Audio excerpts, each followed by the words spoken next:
ମୁଁ ବହୁତ ଲୋକଙ୍କୁ ଦେଖୁଛି ମାନେ ତାଙ୍କ ସ୍ୱାମୀମାନଙ୍କୁ ଚାକର ବାକର ଭଳି ବ୍ୟବହାର, ତୁ ତା ବା ବ୍ୟବହାର, ଏସବୁ ବ୍ୟବହାର ପରେ ଯେଉଁ ଭକ୍ତିରେ ଭଗବାନ ବା ଠାକୁରଙ୍କୁ ପୂଜା କରୁଛନ୍ତି ତା'ର ମାନେ ହିଁ କିଛି ନଥାଏ। କାହିଁକି ନା ଯିଏ ପ୍ରକୃତ ଭଗବାନ ବା ତୁମକୁ ସାହାଯ୍ୟ ସହଯୋଗ ହେଲ୍ପ ନିଜଠୁ ଅତି ବଡ଼, କିନ୍ତୁ ସେ ଲୋକଙ୍କୁ ତୁ ତା ବା ଭଳି ମାଙ୍କଡ଼ ଭଳି ବ୍ୟବହାର କରାଯାଏ, ତାହେଲେ ଏସବୁ ଯାହାକି ତୁମେ ଠାକୁରଙ୍କୁ ଭକ୍ତି କରୁଛ, ସେ ଭକ୍ତିର ବି ଭ୍ୟାଲୁ ହିଁ କିଛି ନଥାଏ।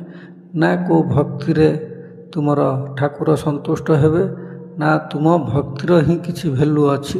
କାହିଁକିନା ଦେଖାଣିଆ ଭକ୍ତି ବା ଦେଖାଣିଆ ଭଗବାନଙ୍କୁ ଡାକିବା, ନଚେତ୍ ତା ଛଡ଼ା ଆଉ କିଛି ବି ନୁହେଁ। ଏ ହେଉଛି ସତ୍।